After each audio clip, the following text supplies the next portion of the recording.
Una palabra inicial en Lucas capítulo número 8. Quiero leer con ustedes rápidamente. Solo un versículo.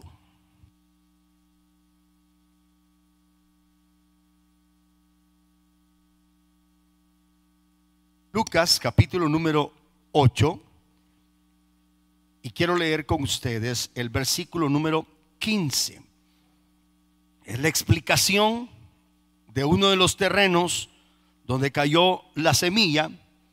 Y el Señor, en aquella parábola de el sembrador, y dice la escritura en esta versión de la siguiente manera: la que cayó en buena tierra, la semilla, estos son los que con corazón bueno y recto retienen la palabra oída. Se necesita un corazón bueno y recto. ¿Para qué? Para retener la palabra oída. Es tan importante el corazón porque si no, los sembradores que traemos la semilla de la palabra, quizás la estaríamos regando en terrenos no fértiles, entre pedregales, entre espinos o aquellos que están, se recuerda, la semilla que cae junto al camino y no en el camino.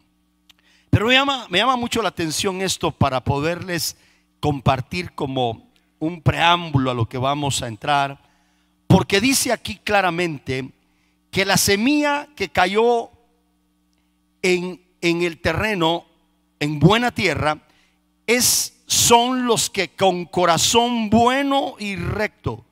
Si no es el corazón bueno, es malo, y si no es recto, es torcido. Entonces es tan importante cuidar el terreno. A veces le echamos la culpa a la semilla, y la semilla no es la responsable. La semilla es buena, la palabra de Dios. El terreno es el que no muchas veces está en la condición adecuada. Y sigue diciendo el verso número que estamos mencionando, el verso número 15, la segunda sección: retienen la palabra oída. Y no solo me gusta eso, sino lo que viene. Y dan fruto, ¿con qué dice su Biblia? Con perseverancia. Dan fruto con perseverancia. Dios no quiere que dé fruto ocasional para una temporada, sino que eso sea permanente, constante, con perseverancia. Mucha gente se emociona con temas muy lindos que hablan de todo lo que les conviene, el beneficio que el evangelio da, que son muchos. Dios te va a bendecir, Dios te va a prosperar, Dios te va a ensanchar. Yo creo en todo eso, pero también creo en las demandas de Dios. Apártate del pecado, consagra, honra, huye de las pasiones, mengua, cambia, etcétera. Si nosotros no atendemos a todo el evangelio completo, la palabra de Dios, no vamos a tener una dieta balanceada. Y ese es el problema de muchos sectores que se acostumbraron solo a recibir el postre. Le llamo aquí que hay dos menús, para los que no saben, en este ministerio le digo, hay dos menús. Uno es pastel de fresas con crema, natilla muy linda, pero también hay espinaca. En la espinaca no mucho gusta porque es amarguita, pero tiene hierro. ¿Cuántos dicen gloria a Dios? Y esa es la palabra que te define. Es la palabra que te nutre, es la palabra que te confronta, sin un espíritu legalista, con un espíritu de gracia, pero entendiendo que hay demandas que si nosotros no las hacemos, a las que Dios requiere, Dios no las va a hacer por nosotros, y nos vamos a vedar la oportunidad de que Dios nos bendiga y de recibir los beneficios de esta. Pero a mí me llama mucho la atención el terreno bueno. Son los que la palabra cae en buena tierra, son los que oyen la palabra con un corazón bueno y recto, retienen la palabra oída. ¿Y qué dice? Y llevan fruto con perseverancia. Otra versión dice, dan fruto con perseverancia. ¿A dónde voy? Yo te felicito por estar esta noche aquí. Sé que a mis amados en casa, por distancia, por tiempo, lo que sea, trabajo, algunos no pueden estar, pero a lo menos están conectados. Pero ustedes que tienen el tiempo y se esforzaron, y si no tenían quizás el tiempo lo sacaron, ¿sabe qué muestra eso? Que están dando fruto con perseverancia. ¿Cuántos dicen gloria a Dios? Así de que un aplauso por usted, a Cristo, porque usted está aquí perseverando a mitad de la semana. No baje la guardia. Vamos a la instrucción de esta noche, por favor. Hemos estado hablando la serie La vida en el Espíritu, y la vida en el Espíritu tiene que ver precisamente con todas aquellos ingredientes que el Señor nos ha estado hablando y enseñando para que nosotros podamos ir avanzando en poder crecer, en poder ser formados. Jesús, he dicho esto, no va a venir el Señor Jesucristo por una iglesia desenfocada, apagada, discúlpeme, una iglesia desorientada, temerosa, escuálida, sino o inmadura o almática, sino va a venir por una iglesia gloriosa. ¿Cuántos dicen gloria a Dios? Póngase a pensar, una iglesia gloriosa, esa palabra es glorioso.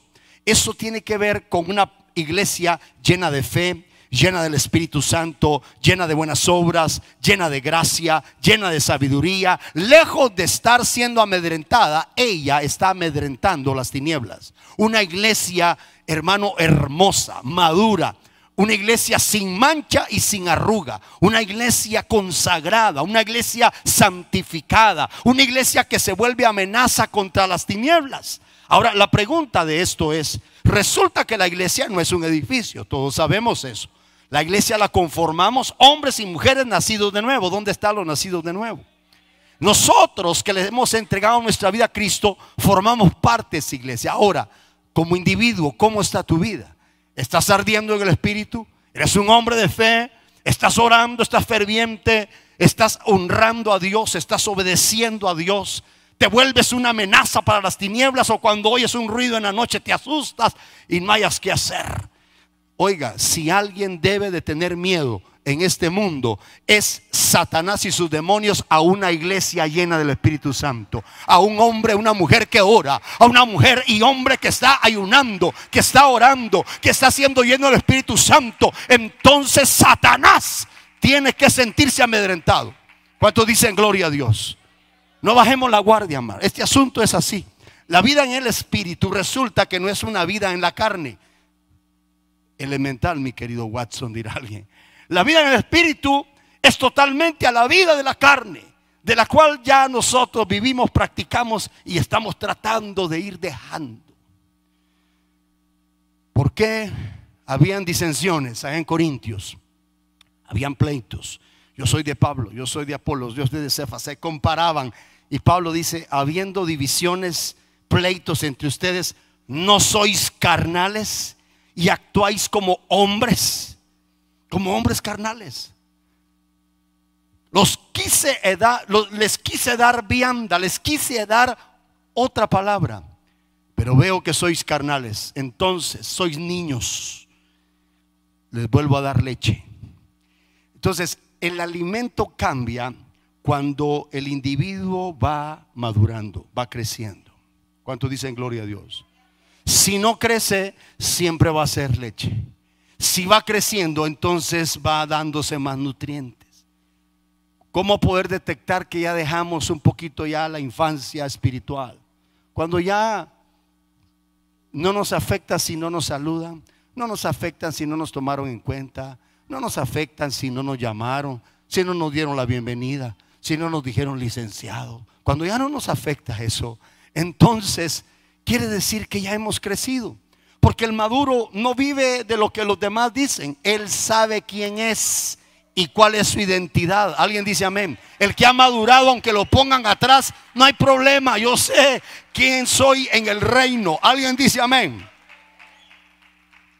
Es más, el Señor enseña un principio de sabiduría. Cuando llegues a un lugar, dice, no busques los primeros lugares. No los busques. Eso es sabiduría. Siéntate atrás y espera que llegue el principal. No vaya a ser que venga uno más importante que tú y el principal o el anfitrión te diga, hey, usted sabe qué, váyase para atrás y seas avergonzado. Mejor espera que te llamen de atrás hacia adelante para que seas honrado. Alguien dice amén. Entonces el sabio sabe callar. Mire, hermano, el sabio, el que ha madurado es sabio. Y como sabio espera, es paciente, espera su turno, sabe que está en un proceso, sabe que está siendo formado. No es una cosa así, ¿por qué no me toman en cuenta? ¿Qué será que aquí el pastor se da lujo de esta joya, no tomarla en cuenta? Me estoy echando a perder. Ay, Señor. Como que los pastores a veces fingimos demencia. No es eso. El Señor, a propósito, ¿se acuerda en la otra serie que le anima a no perderse los domingos? Odre nuevo para el vino nuevo. Y el vino joven pasa a ser un vino de crianza metido en el odre. Y en el odre va a sufrir cambios. Ahí está amarguito, está ácido. Todo eso va cambiando, lo trasvasan, lo van cambiando. ¿Hasta qué? Hasta que llegue a ser un vino añejo. Por eso dijo el Señor: y una vez se prueba el vino añejo, ya no quieren el vino joven, porque dicen el añejo es mejor. El añejo habla de madurez, porque la madurez se construye con el tiempo y a base de procesos. Alguien dice amén.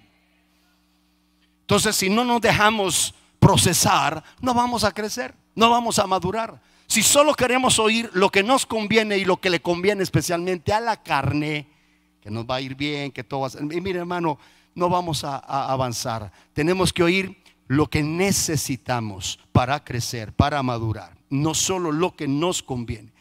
Entonces yo quiero leer algunas cosas con ustedes. Estamos hablando acerca de la serie La vida en el Espíritu y el tema el autogobierno. Curiosamente, entre comillas, si quiero aclarar esto, hoy nos tocó venir de verde. No es alusión a ningún partido, por favor, aclaro. Usted sabe que no va a faltar, porque el tema es autogobierno, viene de verde, no, nada que ver. Cruz, cruz, que se vaya el diablo y venga Jesús. ¿Cuántos dicen gloria a Dios? Bueno, avancemos. Ya está usted sonriendo. Una reseña que hemos estado viendo estos tiempos es vimos acerca de los parásitos del alma. Ya no voy a hablar de eso, parásitos del alma. Uno de los más fuertes es la raíz de amargura. Vimos los territorios almáticos. Vimos entre esto que el almático es un falso redentor. Pero no hay un buen almático si no tiene un receptor y un transmisor. El transmisor activa el receptor que hay en el almático. El receptor lo tiene en su alma, puede ser ancestral, puede ser que lo aprendió en el camino, y alguien externamente fue un transmisor y activó el receptor. Vimos que el almático se ofende rápidamente, no finiquita, no recicla la adversidad, se la apropia, se la guarda, la consiente, y eso muchas veces se vuelve resentimiento, se vuelve odio y se vuelve deseo de venganza, y en el peor de los casos el deseo de poder dañar a alguien más. Vimos también que los almáticos, hablábamos que son personas que se victimizan constantemente, ¿verdad? Todo sufren ellos, todo es para mí, me han dañado, se victimizan. Y por eso está manifestando que se mueve solo por sentimientos, solo por lo que precisamente está su alma sintiendo. Hablábamos también que los almáticos mantienen su herida abierta debido a la lamida de algunos en su herida. El ejemplo que puse fue el Lázaro llagado. Llegaban los perros y le lamían las llagas al justo Lázaro, el mendigo. Esas heridas siempre iban a estar frescas debido a la lamida de los perros. Hay heridas que llevan los almáticos y hay otros que se encargan de mantenérselas vivas, lamiéndole heridas. Entonces decíamos, no seas de los que estén lamiendo heridas, ni te dejes lamer si todavía hay una ahí. Mejor busca el cicatrizante, que Dios sane. Y la clave es el perdón. Perdona al que te hirió, perdona, de lo contrario va a estar viva esa herida. Entonces siempre vamos a estar recordando. Y como es una forma, decíamos, de recordar o de lamer una herida. Por ejemplo, la herida es, no lo tomaron en cuenta para algo. Y llega alguien y le dice, no te tomaron en cuenta. Si tú tan bueno que eres, siempre estás aquí, eres diezmador, Eres ofrenda. ¿Cuántos dicen gloria a Dios? Y entonces, sí, ¿verdad? Sí, ¿verdad? Sí, ¿verdad? Ni sea un lameheridas, ni se deje lamer la herida. Mejor busque sanidad. Ya viene un retiro, mujeres, y ya viene de los hombres también. ¿Cuántos dicen gloria a Dios? Bueno, avancemos. Hablábamos todo esto de los almáticos. Son los más vulnerables para el enemigo. Satanás, dice la Biblia, anda como león rugiente viendo a quién devorar. Hemos estudiado, es obvio que el león come carne, aunque este es como león, y el león come carne. Entonces las víctimas principales son los carnales. Un espiritual no le apetece al que anda como león, pero no le va a comer mucho, pero al carnal le va a comer mucho. Entonces la carne y el alma viene una fusión ahí, se fusiona. Entonces es diríamos lo mismo, es producto de todos los efectos carnales de un alma todavía no regenerada, no restaurada. El temor de Pablo lo estudiamos, que Pablo temía que los sentidos de la iglesia fueran trastocados, así como fue Eva con sus sentidos extraviada de lo que Dios dijo que tenían que hacer. Tocó sus sentidos, y Pablo temía que la iglesia fuera extraviada porque los sentidos de la iglesia fueran extraviados de la sincera fidelidad a Cristo. Y entonces una persona que es almática o movida por los sentimientos nada más y sus emociones, es una persona que va a ser fácil blanco de las tinieblas. Y lo último, para entrar en materia, decíamos también que Dios le dio una gracia muy especial a la mujer. La mujer es más sensible que el hombre. La mujer es admirable, hermano, es muy sensible. Para conectarse con Dios es más rápido, hermano. Pero lamentablemente es sensible a todo, ¿verdad? Se goza rápido, también se emociona rápido, también se desilusiona rápido, también llora rápido. ¿Cuántos dicen gloria a Dios? El hombre es un poquito más calculador, ¿verdad? Entonces hay un balance ahí. Entremos al tema, el autogobierno.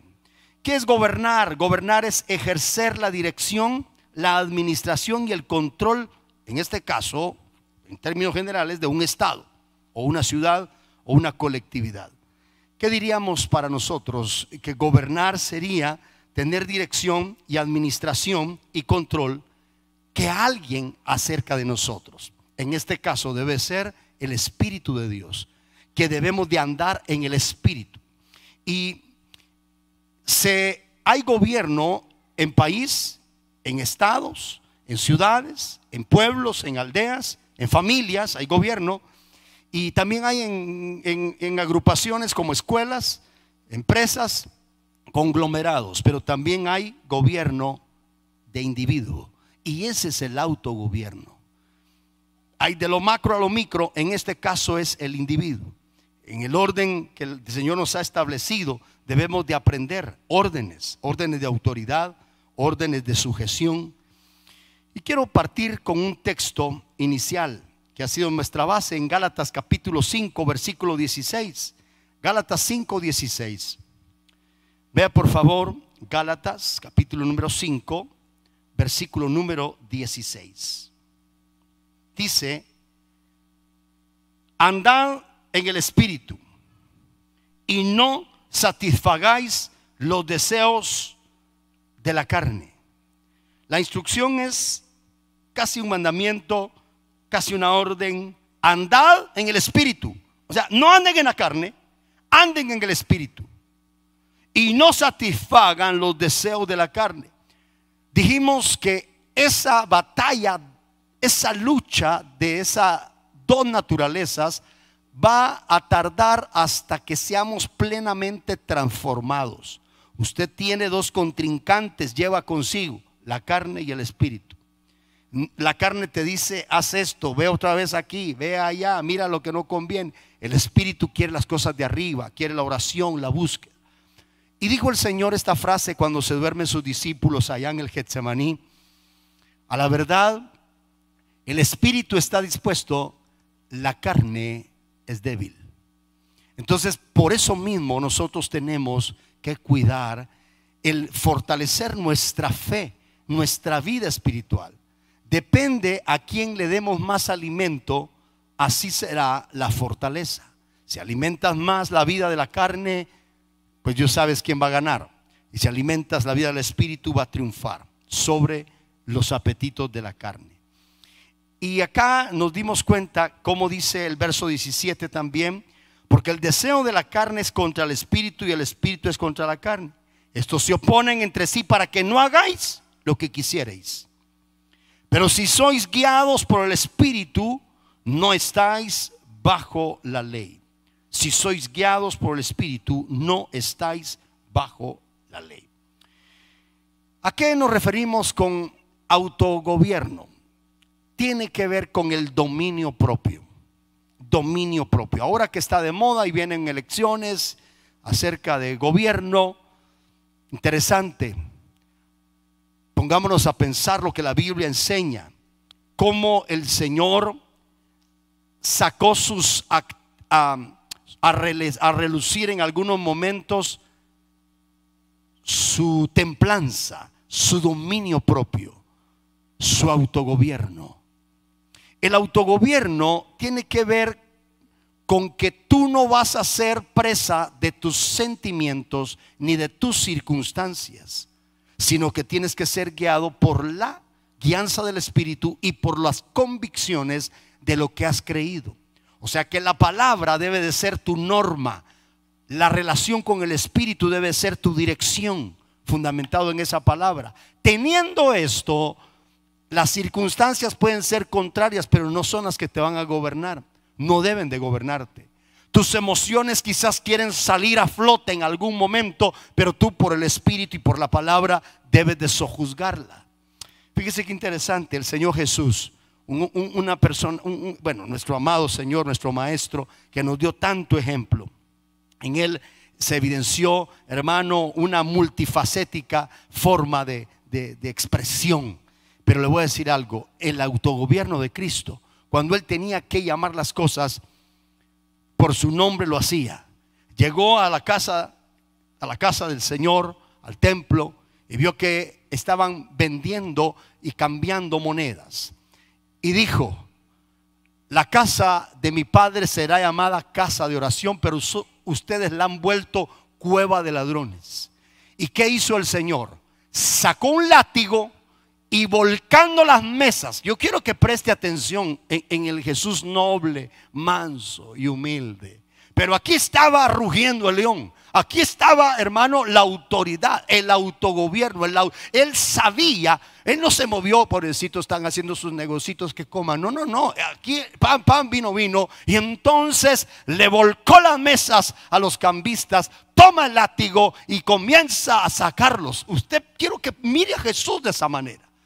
Cualquiera diría: ¿qué pasó? ¿Y dónde está el amor? Perdóneme, es que ese es el punto, que cuando somos solamente, nos guiamos almáticamente, cuando las cosas tenemos que decir no, tenemos que poner un alto, pensamos que nos estamos olvidando del amor. No, es que tenemos que ser, tenemos que ser personas con dominio propio. Ahora aplique esto. El verdadero templo ahora, dice la palabra, que es tu cuerpo. Por lo tanto, revisa si no hay cambistas o es cueva de ladrones, parásitos que están comiéndose la bendición. Tu cuerpo es templo y morada del Espíritu. ¿Qué tienes que hacer si miras algo que no está bien? Dale la vuelta a todo eso, saca el látigo, toma autoridad y expúlsalo en el nombre de Jesús. No te victimices, mejor cambia, mejor sácalo. ¿Alguien está entendiendo? Y una de las razones es que muchas veces uno se está autojustificando. Es que eso lo hice porque esto. Es que ese problema es ancestral, hermano. Mi abuelo viera cómo era y por eso no he dejado de beber, por eso no he dejado de buscar esto, por eso no he hecho. No, perdóneme, ya no le eche las culpas a los demás. Ahora cada quien es responsable de sus acciones. Tenemos que cortar con eso. ¿Alguien dice amén? Cortemos, hermano, y saquemos del templo todo aquello que no está en orden. Eso es, Jesús nos dio un ejemplo. Proverbios 16, acompáñame a Proverbios, capítulo número 16, verso 32. Tengo unas versiones aquí muy bonitas. La NTV en Proverbios 16, 32 dice: mejor es ser paciente que poderoso. Más vale tener control propio que conquistar una ciudad. Lo vuelvo a leer. Mejor es ser paciente que poderoso. Más vale tener control propio que conquistar una ciudad. Con todo respeto de las personas que están en la carrera y la contienda electoral de nuestro país o de cualquier país, ¿tendrán control propio? ¿Tendrán dominio propio? ¿Sabrán refrenar sus impulsos? Porque dice que es mejor ser paciente que poderoso, y más vale tener autocontrol propio que conquistar una ciudad. Proverbios 25:28, lea por favor 25:28 de Proverbios. Una persona sin control propio es como una ciudad con las murallas destruidas. Una persona sin control propio es como una ciudad con las murallas destruidas. 25:28 en esta versión dice: como ciudad sin defensa, Proverbios 25:28, como ciudad sin defensa y sin murallas es quien no sabe dominarse. ¿Se imagina usted? En la antigüedad ponen el ejemplo de una ciudad amurallada, porque la muralla era la que protegía de los invasores una ciudad. Y una ciudad sin murallas era fácil blanco. Entraban los saqueadores, los ladrones, podían minar, secuestrar, robar. Así mismo compara a una persona que no tiene dominio propio, que no tiene autogobierno. Mucha gente la gobiernan sus emociones, la gobiernan, hermano, sus impulsos. ¿Qué haces tú cuando vas en un tráfico a un mediodía? Tu carro está por apagarse, tú lo que necesitas es que alguien te auxilie, estás sudando, no hay aire acondicionado y tienes 14 personas bocinando tras de ti. ¿Cómo reaccionas? Saco la mano para saludarlos, hermano, los empiezo a bendecir. ¿Qué haces tú? Ay, hermano, salte, vuele, yo no puedo. ¿Qué hace usted? ¿Cómo reacciona cuando va en el autobús y llega una señora ahí con esos tacones de a cuarta y le pisa el dedo meñique del pie izquierdo donde tiene un juanete? ¡Ah! ¿Qué grita usted, hermano? Aleluya, dice usted, ¿verdad? ¿Cómo reaccionas ante una crisis, ante una presión? A mí cuando me dan referencia, me piden referencia de alguno de ustedes, alguien por ahí, yo le digo: aquí en la iglesia, en el templo, solo alas le faltan. Allá afuera solo Dios sabe si vuelan o no con esas alas. Entonces lo que trato de decirte es de que donde tú vas a evidenciar la esencia de lo que llevas, no es cuando todo está calma, sino en el mar embravecido de las circunstancias.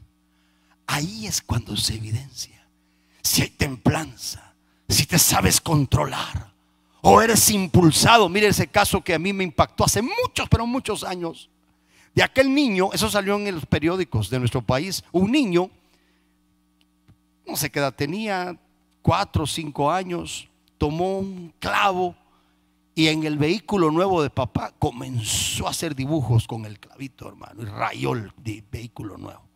Rayándolo estaba, y papá ya iba para afuera al trabajo cuando vio que rayaba el carro el niño. El papá venía de estar podando algo ahí en el jardín y traía en la mano, no sé si era un machete o algo parecido. Fuerte lo que le voy a decir, fue noticia. Le cortó la mano al niño de la cólera, impulsado por su coraje, por su emoción de molestia de lo que estaba viendo. Le cortó la mano. Se llevan al niño de emergencia y entonces el papá, ya se imagina, se quería matar. Después reaccionó y entonces el niño llegaba a pedirle perdón, el niño, y el niño le decía: papito, sí, pero devuélveme mi manita, le decía, devuélveme mi manita. Hermano, eso es cruel. Si no sabes controlarte a ti mismo, puedes hacer terribles cosas que después te vas a lamentar. Una persona, hermano, que es impulsiva. ¿Sabe quién era así? Pedro. Y a Pedro lo regulaba el Señor. Pero el Señor no te va a quitar tu temperamento del todo, te va a regular. A algunos les tiene que bajar volumen, a otros les tiene que subir, que son muy apagaditos, les sube. A otros que son demasiado alcacelser, cualquier cosa se van para arriba, los baja. Ese es Pedro. Entonces dice el 25-28 de Proverbios: como ciudad sin defensa y sin murallas es quien no sabe dominarse. Y otra palabra que quiero leerle acá en Proverbios, a ver, 18-21, porque la palabra, muchas veces lo que hablamos, dice: en la lengua hay poder de vida y muerte. Quien la ama comerá de su fruto. Tú tienes que cuidar, porque si no sabes dominar tu lengua, podrías estar comiendo altivez, arrogancia, bilis, que te va a traducir todo eso, las enfermedades psicosomáticas, porque estamos evidenciándolo. De la abundancia del corazón hablará la boca. Proverbios 29:11, oiga lo que dice. Proverbios 29:11: el necio da rienda suelta a su ira, mas el sabio sabe dominarla. Entonces es de sabios tener autocontrol, autogobierno, dominar la ira. No vaya a levantar la mano. ¿Se ha irado alguna vez usted? No levante la mano. ¿Se ha enojado alguna vez? ¿Se han dado ganas de, cuando ve a alguien, decirle: Señor, o te lo llevas o te lo mando, pero Señor, haz algo? Ay, hermano, creo que a todos nos ha en algún momento, dice: Padre Celestial. Imagínense con esos impulsos, y si hubieran dado armado, y si hubieran dado encolerizado. Yo me acuerdo en un tráfico de esos especiales de acá en nuestro bello país. Íbamos a dejar, estaban chiquitos nuestros hijos, íbamos al colegio. Y entonces un autobús se interpone ante una persona, y bueno, el caballero no resistió y empezó a bocinarle. El bus más se quedó ahí y no se movió. A propósito, se baja el hombre con un revólver en la mano. Eso lo vi yo, eso no lo vi en la televisión. Se baja con un revólver, a 2 carros de él estaba yo. Se baja con el revólver y empieza a amenazar. Y detrás del hombre viene la mujer, y encinta, embarazada. Sale del carro también, le gritaba: mira, pensá en tu hijo, le decía a la mujer, pensá en tu hijo. Se oían los gritos despavoridos, pero el hombre iba con ganas de descargarles escuadra a ese tipo que no se movía.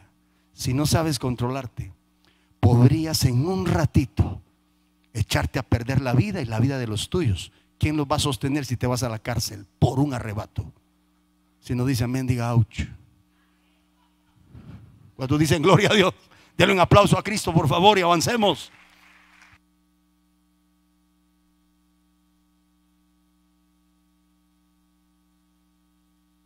¿Qué hago en ese momento? Muérdase la lengua, cuente hasta 100, respire y no no suelte la respiración hasta que le pase. No hable. Es el vino que lo están cambiando, trasvasando, ahí procesando. Ay, hermano. El necio da rienda suelta a su ira, mas el sabio sabe dominarla. 29:11. Proverbios 12:2 dice: Romanos 12:2: no se amolden al mundo actual, en esta versión, sino sean transformados mediante la renovación de su mente. Así podrán comprender cuál es la voluntad de Dios, buena, agradable y perfecta. Tengo un pasaje más que darle acá. Y este pasaje está en 1 Corintios capítulo 9 versículo 25. Miren lo que dice 1 Corintios 9, 25. Esta versión dice: todos los deportistas o en el estadio se entrenan con mucha disciplina. Ellos lo hacen para obtener un premio que se echa a perder. Nosotros, en cambio, por uno que dura para siempre. Entonces Pablo sigue diciendo en otro contexto: corred de tal manera que lo obtengáis. Pero dice: todo atleta de todo se abstiene. Hay cosas que si queremos lograrlas, queremos llegar y obtener un triunfo, tenemos que abstenernos de algunas cosas, negarnos a nosotros mismos. Mire, una de las frases más coloquiales y poco quizás atractivas que el Señor usó fue: el que quiera venir en pos de mí. ¿Cuántos van detrás del Señor? Ok, lo que viene está fuerte. Niéguese a sí mismo. ¿Qué es negarse a ti mismo? Es que no va a ser lo tuyo. Es que está bien, pero eso no quiere Dios. Eso viene de la carne. Esos son tus propios deseos. Niéguese a usted. Niéguese al viejo hombre. Niéguese a sí mismo. Tome su cruz cada día. Le recuerdo que la cruz era un símbolo o ejemplifica un lugar de muerte, de sacrificio. Cuando hablamos de cruz, estamos hablando de sacrificio. ¿Esto es sacrificable? Sí. Negarse a la carne es fácil, es difícil. Le voy a preguntar sinceramente: ¿a usted le cuesta ser espiritual? ¿A cuánto le cuesta ser espiritual? Solo al pastor y unos cuantos sinceros allá en internet. ¿A cuánto les cuesta ser hombres y mujeres espirituales? Que cuando están ante una presión lo que hacen es hablar en lenguas y no otras cosas. Pero ¿sabe qué es, hermano amado? ¿Sabe qué es fácil? Ser carnal. Eso es reaccionar con la carne, hermano. Mire, hermano, así de bajadita. Eso es fácil. Por eso dijo el Señor: el que quiera venir en pos de mí, niéguese a sí mismo. Así tome autocontrol, tome autogobierno, cargue su cruz cada día y sígame. ¿Alguien dice amén? 1 Corintios, segunda de Pedro, vamos a leer mejor. Segunda de Pedro, capítulo 2, verso 19. Oiga esta frase: lo que te domina termina siendo tu Señor. Lo que te gobierna o te domina termina siendo tu Señor. Dirás tú: es el Señor, mi Señor. Vamos a ver si es cierto. Dice segunda de Pedro 2:19. Habla el contexto de gente lujuriosa, de gente como nubes sin agua, gente perversa, el contexto. Pero en el verso 19 quiero sacar enseñanza. Y dice: les prometen libertad y son ellos mismos esclavos de corrupción. Porque el que es vencido por alguno es hecho esclavo del que lo venció. El que es vencido por alguno es hecho esclavo del que lo venció. Ahora pregunto: ¿quién te domina? ¿Quién te vence siempre? ¿Un vicio? ¿Una pasión desordenada? Si eso nos domina, nos volvemos esclavos del que nos vence. Por eso tenemos que aprender a rendir nuestra vida, nuestras áreas, todo nuestro ser al Señor, para que Él sea el que gobierne, para que Él sea el que sojuzgue. Porque lo que te domina termina siendo tu Señor. Qué triste, hermano amado, que sea una pasión, sea una cólera, sea un orgullo que no se ha dominado, lo que te gobierna.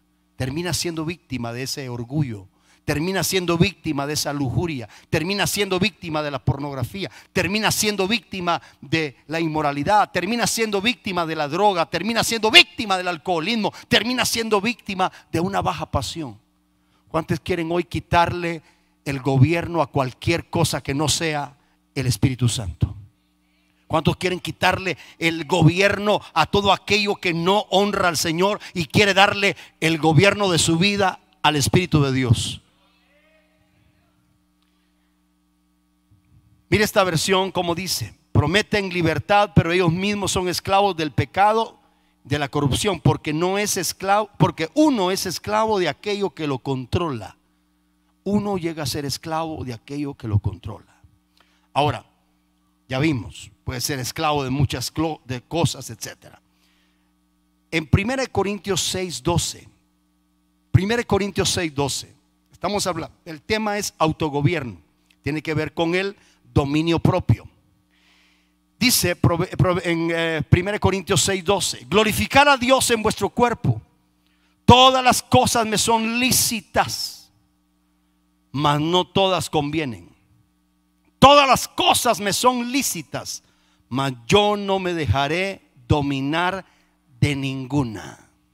Esto tomémoslo, hermano. El apóstol Pablo dice, porque hay gente que dice, mire, hermano, es pecado hacer eso, es pecado hacer lo otro. Mire, Pablo es amplio aquí. Y hay cosas que no son pecado, pero te pueden volver esclavo de, y te empiezan a sojuzgar. Y Pablo dice, glorificad a Dios en vuestro cuerpo, todas las cosas me son lícitas. Eso quiere decir, todo lo puedo hacer si quiero, mas no todas convienen. Todas las cosas me son lícitas, mas yo no me dejaré dominar de ninguna. ¿Cuántos dicen gloria a Dios? ¿Sabe qué requiere aquí? Disciplina. Hay una palabra que dice, el niño, en cuanto es niño, necesita disciplina. El niño, usted no le puede dar opción. ¿Qué quieres comer? ¿Helados o quieres verdura? Él va a querer helados toda la vida. Hay áreas niñas que necesitan disciplina en nuestra vida. Disciplina, perseverante, constante. Te voy a decir algo. Te disciplinaste a principio de año, hiciste promesa, tal vez dijiste, no me pierdo ningún servicio. Arranca los miércoles, yo soy de los primeros. Qué bueno, aquí estás. Pero hay momentos en que llegas cansado y dices, no, no voy, qué cansado. Pero como ya determinado estás con la disciplina, porque estás dando fruto con perseverancia, dijiste, yo voy porque voy, y esta carnota la llevo para que reciba. ¿Cuántos dicen gloria a Dios? No me va a gobernar. Entonces tú tienes que ponerte disciplinas. El niño, en cuanto es niño, necesita ley. Hay áreas niñas en nuestra vida, inmaduras, que necesitan ley. Ponle disciplina, ponle el orden. De lo contrario van a querer ser las que gobiernen. Y tan fácil que es acomodarse. Mire, hermano, mire, en este tiempo pandémico, cuánta gente se enfrió. En el menor de los casos se puso tibio, se alejaron del Señor, se acomodaron. El virus era el problema, ahora no, se acomodaron. Aquí lo miro por internet. Por un lado tienen el control de la prédica donde está el siervo de Dios, y el otro está en Netflix. Ay, Dios mío, no lo digo por ustedes, hermanos, ustedes están aquí conectados. ¿Cuántos dicen gloria a Dios? Entonces, oiga, por favor, ¿cómo obtengo dominio propio? 1 Corintios 9:14. 1 Corintios 9:14. ¿Cómo obtengo autogobierno, dominio propio? Dice Proverbios 9:24, perdón. 1 Corintios 9:24. ¿No sabéis que los que corren en el estadio, todos a la verdad corren, pero uno solo se lleva el premio? Corred de tal manera que lo obtengáis. 1 Corintios 9:25. Todo aquel que lucha de todo se abstiene. Oiga, el que lucha de todo se abstiene. Eso es abstenencia, es disciplina, autogobierno, autocontrol. Se va a abstener de eso porque está luchando. ¿Cuánto está luchando cada día por agradar al Señor, por honrar a Dios? Voy a terminar por causa del tiempo. Vea por favor 2 Timoteo 1:3. 2 Timoteo 1:3. Esto es lo último. Tenemos el auxilio maravilloso del glorioso Espíritu Santo para tener autogobierno, para tener autocontrol y dominio propio. Dice 2 Timoteo 1:3: doy gracias a Dios, al cual sirvo desde mis mayores con limpia conciencia, de que sin cesar me acuerdo de ti, le dice a Pablo a Timoteo, en mis oraciones noche y día, deseando verte al acordarme de tus lágrimas para llenarme de gozo, trayendo a la memoria la fe no fingida que hay en ti, la cual habitó primero en tu abuela Loida y en tu madre Eunice, y estoy seguro que en ti también. Por lo cual te aconsejo que avives el fuego del don de Dios que hay en ti por la imposición de mis manos. Ahora el verso 7 es crucial. Porque no nos ha dado Dios espíritu de cobardía, sino de poder, de amor y de dominio propio. ¿Cuántos han recibido el Espíritu de Dios? Dale un aplauso. Tenemos un recurso poderoso en la presencia del Espíritu Santo. Porque no se trata solo de una fuerza de voluntad. No podemos solos. Pero sí, cuando rendimos esa voluntad al Espíritu de Dios. Oiga lo que dice nuevamente el verso 7: porque no nos ha dado Dios espíritu de cobardía. Discúlpeme, como que alguien que no se autogobierna y cede a las propuestas de la carne o de las tinieblas es un cobarde, hermano. Pero aquí dice que no nos ha dado espíritu de cobardía, sino nos ha dado un espíritu de poder. Diga poder. Ahora, por favor, mire, mire qué interesante. No solo está hablando aquí, porque rápido hablamos poder, poder para echar fuera demonios, poder para sanar, poder para hacer milagros. No, poder para vencer la carnota, poder para vencer la vieja. No piense en la mujer, ni en la suegra, ni en nadie. La vieja naturaleza. ¿Cuántos dicen gloria a Dios? Poder para vencer, hermano, esas pasiones que combaten allá adentro. Pablo luchaba con eso también, hermano. Mire, eso nos da cierta esperanza que podemos lograrlo. Pablo decía: miserable hombre de mí, ¿quién me librará de este cuerpo de muerte? Lo que quiero hacer, eso no hago. Resulto haciendo lo que aborrezco. Y eso si le pasó al apóstol Pablo, aunque usted no me diga que le ha pasado, yo sé que le ha pasado, a mí le ha pasado, y a los hermanos también allá. ¿Cuántos dicen gloria a Dios? A veces miren, los que más nos caemos somos nosotros mismos. Los que más nos autotraicionamos somos nosotros. No confíe en usted mismo, confíe en Dios, en su gracia, en su fuerza. Confíe en la guianza, confíe en la búsqueda, confíe en la fe puesta, confíe en el Espíritu Santo, confíe en la obra que ya Cristo hizo. En Él confiemos. Y termino. Dice Pablo: nos ha dado un espíritu no nos ha dado espíritu de cobardía, sino de poder, de amor y de dominio propio. Ahora, ¿qué nos hace falta? Rendirnos a ese espíritu.